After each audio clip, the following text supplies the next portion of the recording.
Hello and welcome to the Success with Savita podcast, where we share hot tips on how to do life and business without losing your mind.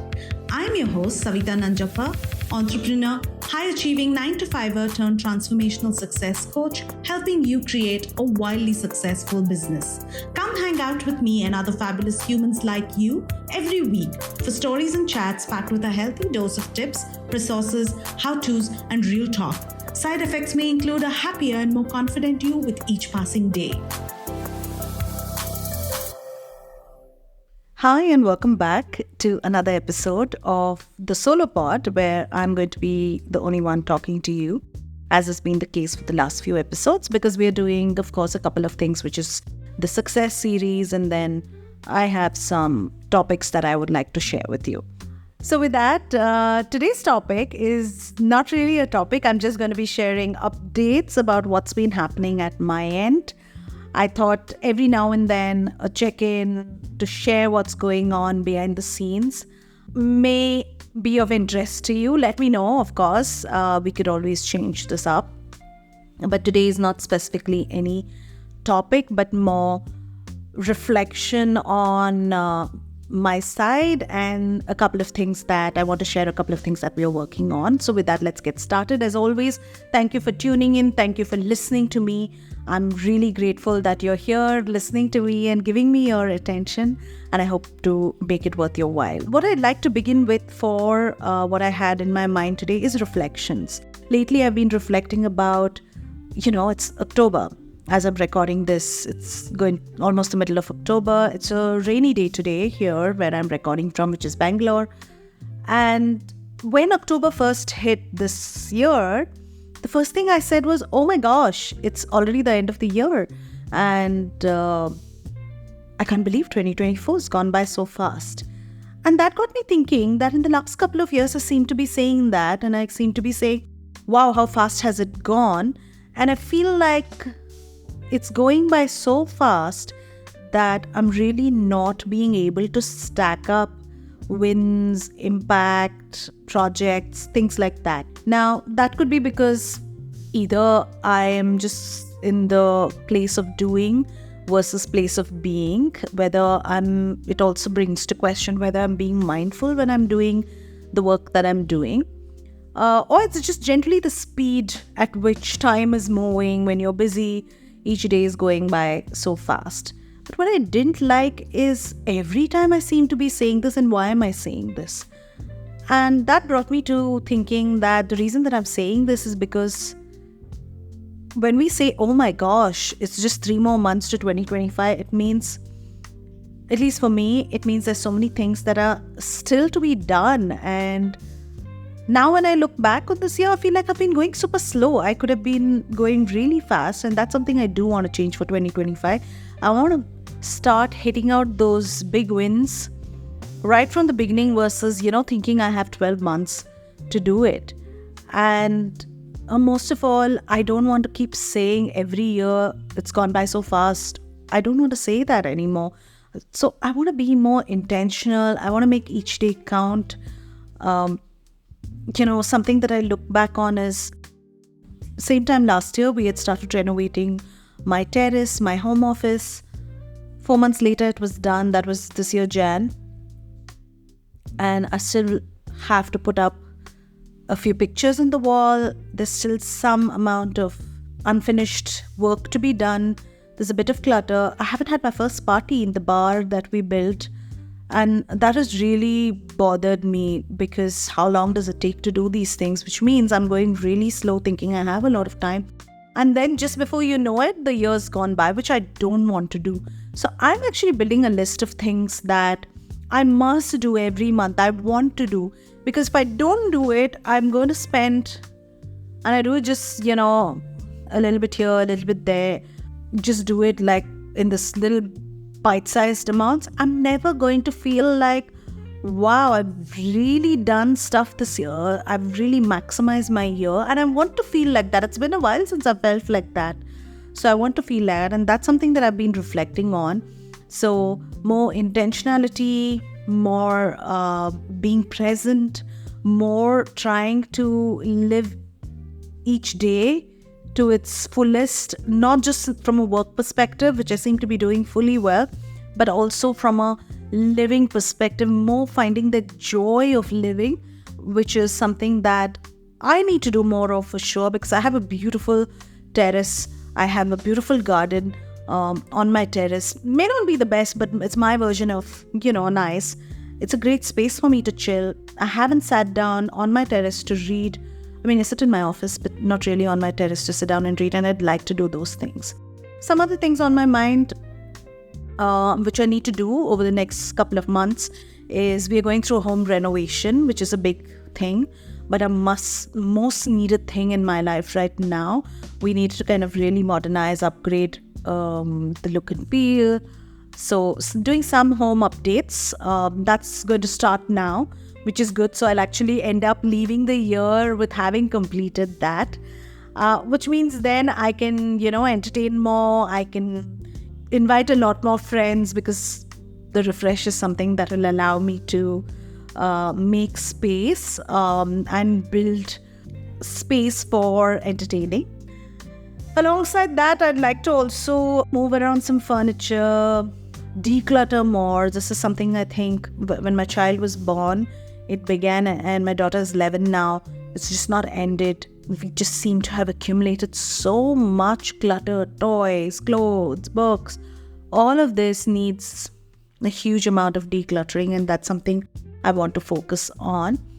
So yeah, that's what I've been reflecting on in terms of how fast this year has moved. The next thing I want to talk about is on the same vein of thought.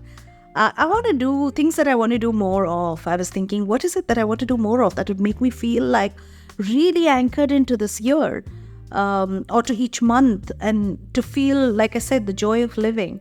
And one of that, of course, like I shared, is entertaining, having friends over, having people over, making a nice meal for family and friends. That's something I definitely want to do more of. I also want to do mandatory monthly dates with friends, either at home or outside, where we are catching up. Because, there are some friends that I seem to catch up more often. And what I thought was more often turned out to be like once in 4 months. And then there are some friends that I barely catch up. So I think I need to make it. And sometimes I'm meeting so many in the same month that I feel like I've met a lot of people.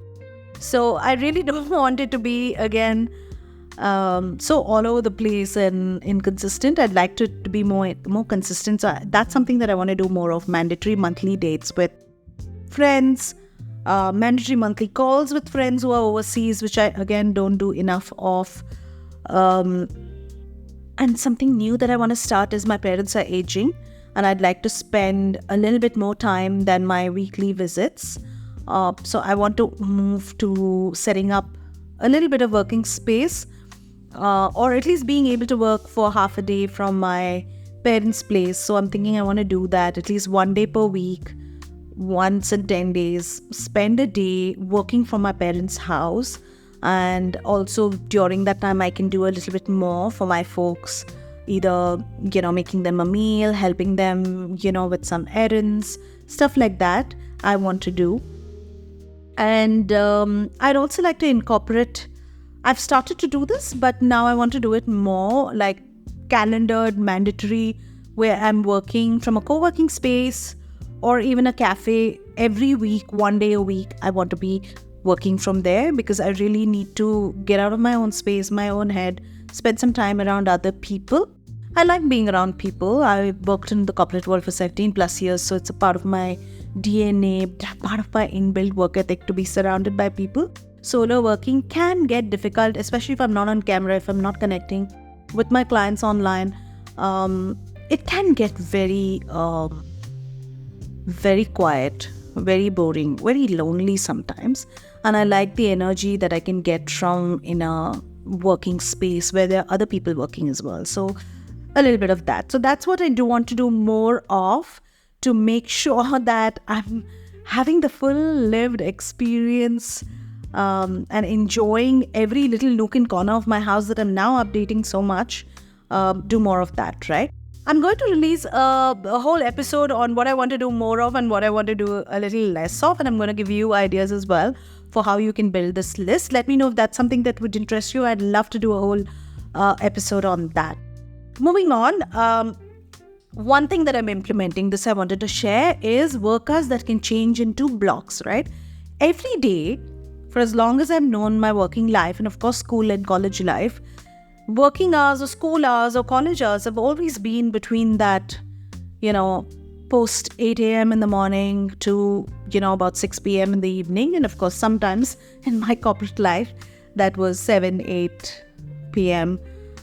In the night. But this has always been the working hour. But I was reading, I think listening to a podcast where someone was sharing how your daily working hours don't have to be the same.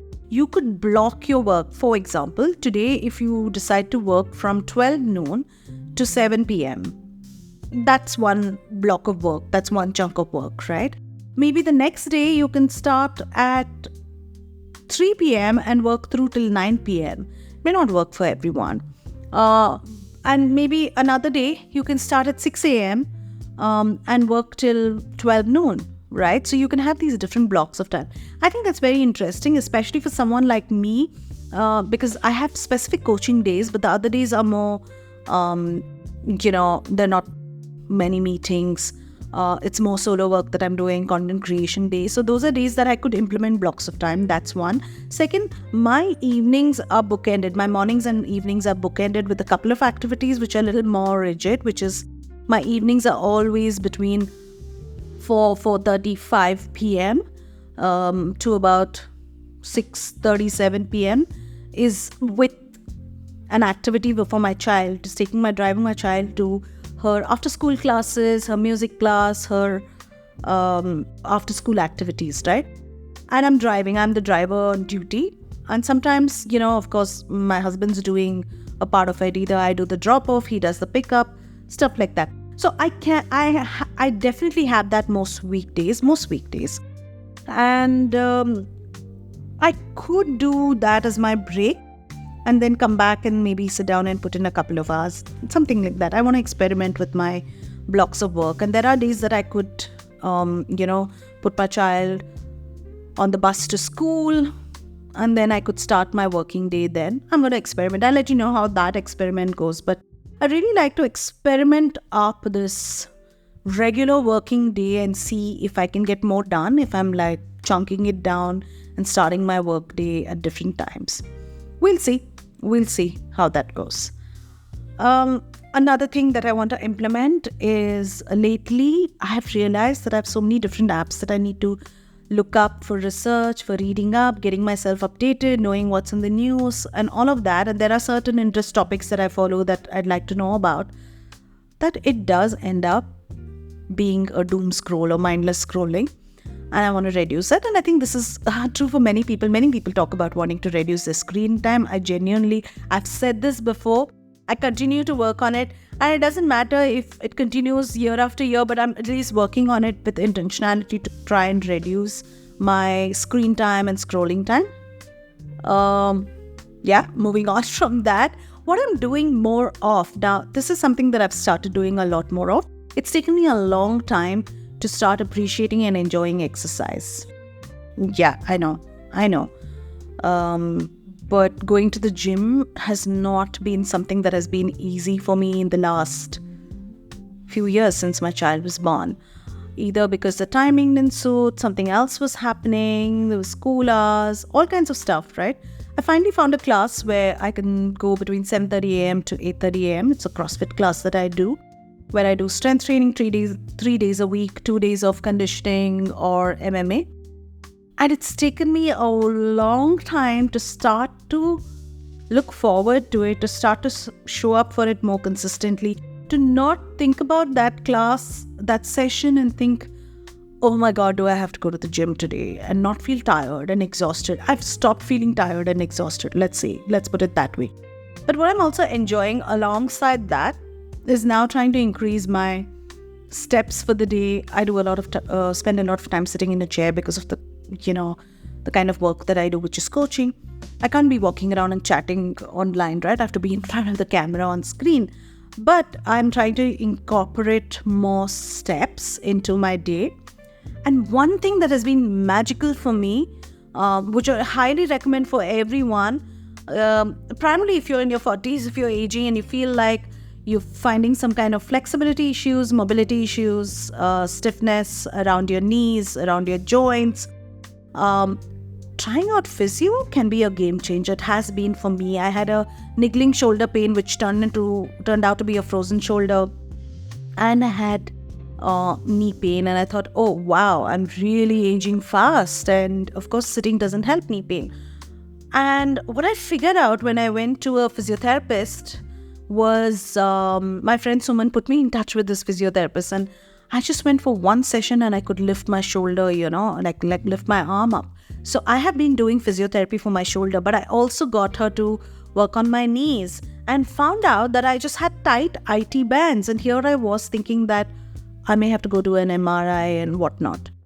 But sometimes it can be a simple fix. And we always think physio is for when you've had an accident and then you need to, get back your mobility and you got to recover. It's not just about that recovery, but it is or rehabilitation after accidents. But it can be something that you incorporate into your wellness protocol.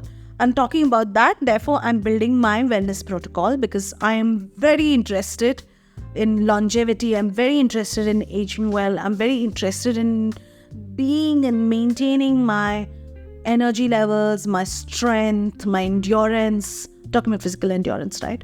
I'm maintaining my skin, my hair, my vision, all of these. And these are things that I guess when you hit your 40s, you start to think about, and may not be something that you think about in your 20s and 30s. But hey, it's never too late to start. And there are some things that I've been trying out. And recently I tried a collagen bed, a red light therapy bed basically. I loved it, and I'm going to incorporate that. So I'm building my wellness protocol, and I'm going to share more about how you can build one for yourself and what are things that you can look into, new age therapies that are there. We don't have access enough, in India at least, to some of these new longevity biohacks like the red light therapy bed, but now it's available more. For example, I go in Bangalore, and I know they have centers in most of the major cities. The wellness co, they have the collagen bed, they have an EMS mat, they have the infrared sauna, they have a cryotherapy chamber. So they have quite a few therapies. So I'm planning to incorporate some of these. No cryotherapy for me. I struggle with claustrophobia. I'm going to avoid anything which is going to lock me into any kind of chamber. But yes, I love the collagen bed. I'm going to do the infrared sauna as well. And let's see what else I add. I'll keep you posted. But yes, longevity is something that I'm deeply interested in. And I'm going to build my wellness protocol. We'll do a whole episode around that because, hey, I mean, you may be building your business, but you need your health and energy and self-care as well. Or even if you're just a career professional, you need all of this. And we're talking about success, and success means success in every area of our lives. Now, moving on, let's talk about what time of the year it is. October. There's something to look forward to in October, which is the festive season. This is my, from September actually. I love the last 4 months of the year because it's the festive season. There's so many festivals that come in India, especially. You have your Dussehra, you have your Diwali, is my favorite festival of lights.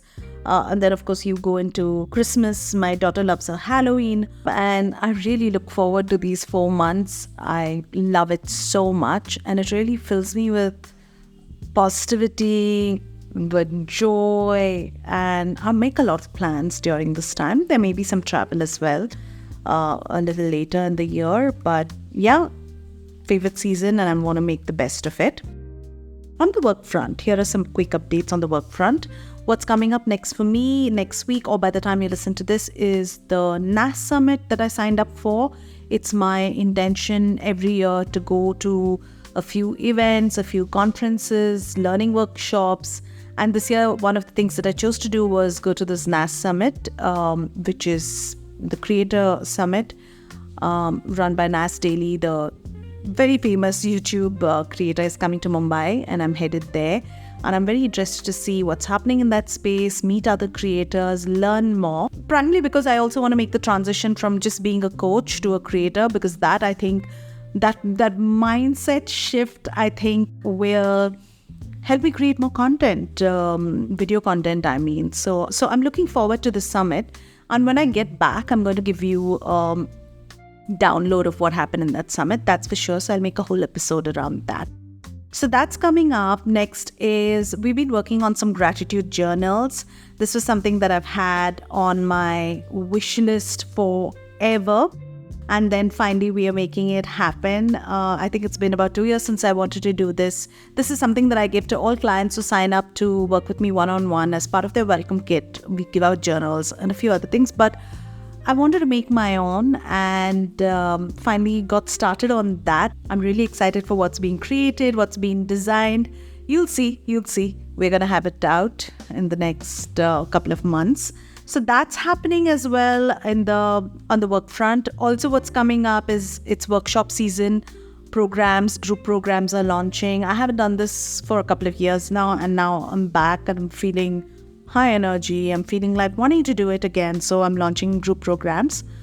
We have something even for career professionals, not just business owners. So it's going to be called the Career Glow Up that's coming up, which is a 6 to 8 week program where if you're feeling stuck in your career, you want to level up a bit, you just need a refresh, you just want to reset, then this program is for you. So more details of that coming up soon, and that's going to be mid-November when it launches. And this year we will have end of the year program, new year programs, vision boarding, all of that is going to come up again, and I look forward to rolling that out for you, and I hope you will enjoy it as well and sign up for them. On that note, I want to end this podcast by sharing that I feel like now I'm in my era of visibility. I want to be more visible.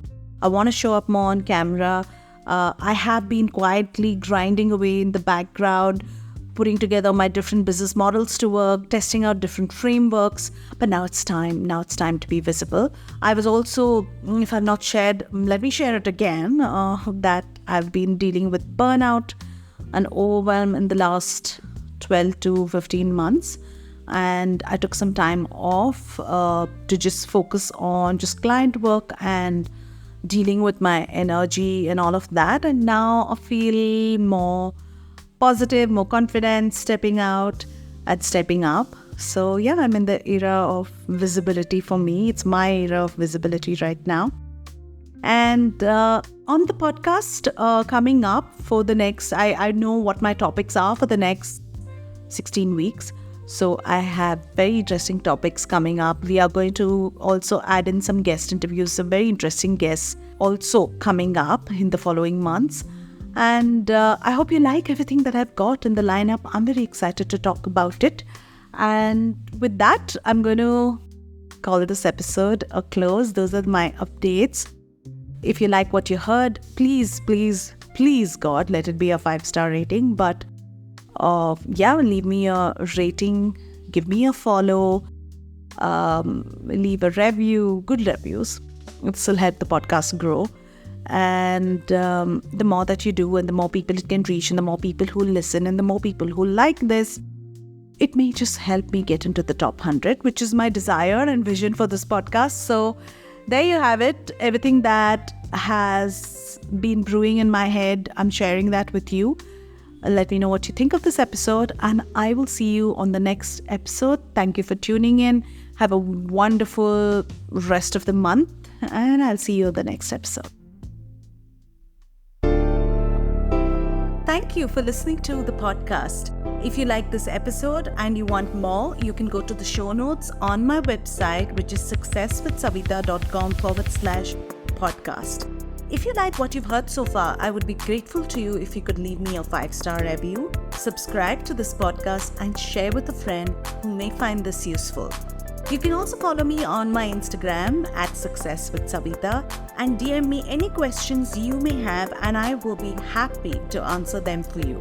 Until the next episode, believe in yourself and all the best to your success.